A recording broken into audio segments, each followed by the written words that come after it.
নমস্কার বন্ধুরা, আবারও চলে এসেছি আমাদের চ্যানেলে একটা নতুন ভিডিও নিয়ে। সবাইকে স্বাগতম। আজ আমরা একটি আকর্ষণীয় পাওয়ার পয়েন্ট প্রেজেন্টেশনের মাধ্যমে একটি নির্দিষ্ট বিষয় নিয়ে আলোচনা করব। আপনারা যারা এই বিষয়ে বিস্তারিত এবং সহজে বুঝতে চান, আজকের ভিডিওটা তাদের খুবই সাহায্য করবে। পুরো প্রেজেন্টেশনটা আমি ধাপে ধাপে আপনাদের সামনে তুলে ধরবো, যেখানে প্রতিটা স্লাইড পুরো করে দেওয়া হবে।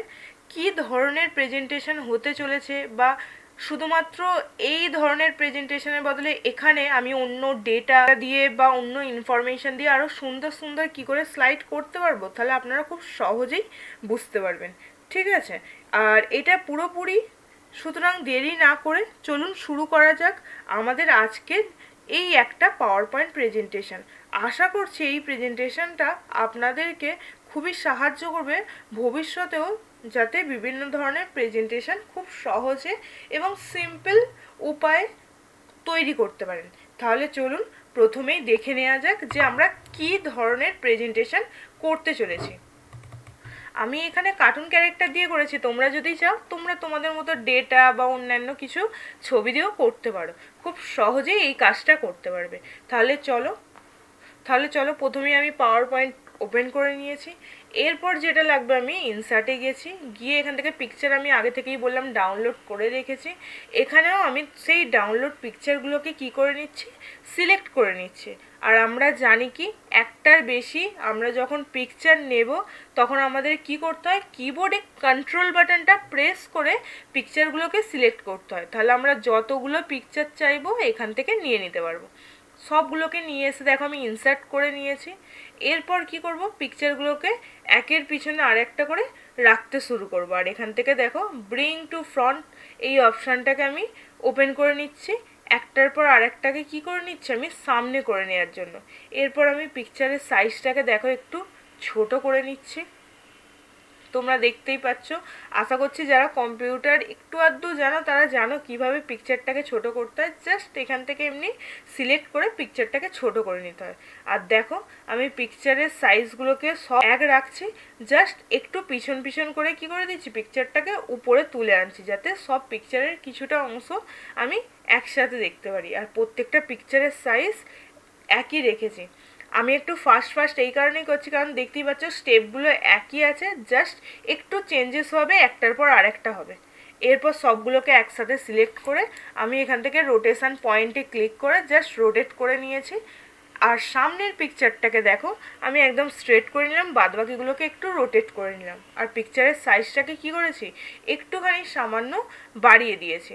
আর পিকচারগুলোকে দেখো একটু ছোট বড় করে ঠিকঠাক করে সাজিয়ে নিচ্ছি। এটা তোমরা তোমাদের পছন্দ মতো করে অ্যাডজাস্ট করে নিতে পারো। আমার এখানে মনে হয়েছে এইভাবে রাখলেই বেটার লাগবে একটু, তাই আমি এইভাবে করছি।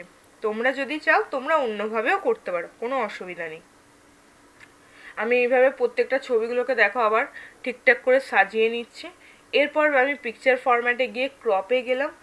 এখান থেকে আমি কি করলাম, রাউন্ড রেক্ট্যাঙ্গেল শেপসটার উপর ক্লিক করলাম, যাতে সব পিকচারগুলোর শেপসটা আমার রাউন্ড রেক্ট্যাঙ্গেল হয়ে যায়। এরপর দেখো আমি পিকচারগুলোকে ঠিকঠাক করে অ্যাডজাস্ট করে বসিয়ে নিচ্ছি। প্রত্যেকটা পিকচারকে যাতে দেখা যায় অল্প করে হলেও, সেই অনুযায়ী আমি অ্যাডজাস্ট করে নিচ্ছি। ঠিক আছে? আর একটু পিকচারের সাইজটাকে আমি বাড়িয়ে দিলাম। তাহলে দেখতেই পেলে কি করলাম, এরপর রাইট ক্লিক করে ডুপ্লিকেট স্লাইড করলাম। করে দেওয়ার পর আমি ওই পিকচারটাকে কি করছি দেখো, ফার্স্ট পিকচারটাকে আমি নিচে নামিয়ে দিলাম। এরপর আমি সেকেন্ড পিকচারটাকেও সেম যেমন আগের প্রসেসটা করেছিলাম, জাস্ট রোটেট করে ঘুরিয়ে দিলাম এবং পিকচারের সাইজগুলোকে দেখো সবগুলোকে সিলেক্ট করে একটু বাড়িয়ে দিলাম। এরপর রাইট ক্লিক করে আবার ডুপ্লিকেট স্লাইড, এইভাবে 3 নাম্বার 4 নাম্বার 5 নাম্বার করে প্রত্যেকটা স্লাইডকে আমি সেম প্রসেসে দেখো ঠিক করে নিচ্ছি, রোটেট করে ঠিক করে নিচ্ছি। আর সবগুলোকে সিলেক্ট করে একটু সাইজটাকে বাড়িয়ে দিচ্ছি। আবার ডুপ্লিকেট, যেহেতু একই প্রসেস আমি একটু ফাস্টভাবে করে নিচ্ছি কাজটা। তাহলে দেখতেই পাচ্ছ আমি প্রত্যেকটা পিকচারকে খুব ফাস্টভাবে করে নিচ্ছি। এবার ফার্স্ট স্লাইডে গিয়ে রাইট ক্লিক করে ফরম্যাট ব্যাকগ্রাউন্ডে গেলাম। এরপর এখান থেকে পিকচার অ্যান্ড টেক্সচারে গিয়ে ইনসার্ট করে যেই পিকচারটা ফার্স্টে আছে সেই পিকচারটাকে আমি নিয়ে নিলাম।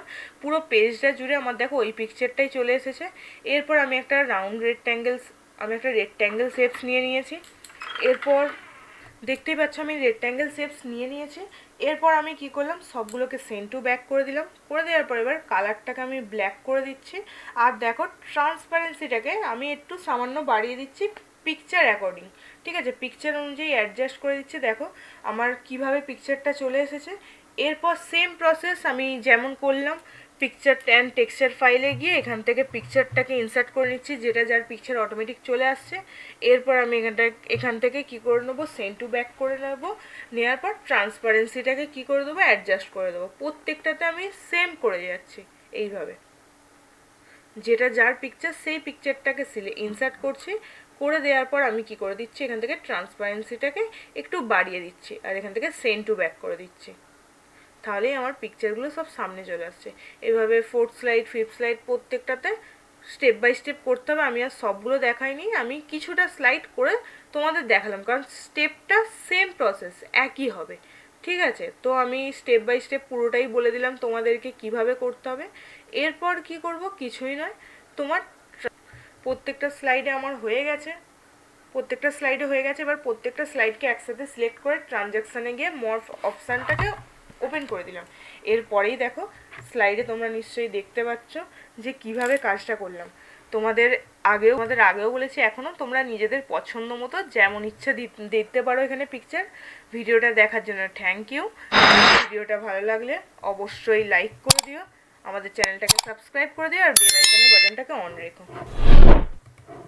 তো এই ছিল আমাদের আজকের পুরো প্রেজেন্টেশনটা। আপনাদের কেমন লেগেছে অবশ্যই জানাবেন। যদি কোথাও বুঝতে অসুবিধা হয় সেটাও জানাতে পারেন, নেক্সট ভিডিও আমরা সেটা নিয়েও আসব। আর আপনাদের এই প্রেজেন্টেশনটা আমরা এখানেই শেষ করলাম। আমার সঙ্গে থাকার জন্য অসংখ্য ধন্যবাদ। আপনার মতামত আমার কাছে খুবই জরুরি, তাই কমেন্ট করে আপনার ভাবনা জানান যে আপনার কেমন লেগেছে। ঠিক আছে, আর ভালো থাকুন। যদি মনে হয় যে অন্য কোনো ধরনের টপিকের উপর বা অন্য কোনো সফটওয়্যারের উপর কাজ দেখতে চান, তাহলে অবশ্যই কমেন্ট করুন। তাহলে নেক্সট আপনাদের কাছে সেই ভিডিও নিয়েই আমরা খুব তাড়াতাড়ি চলে আসব।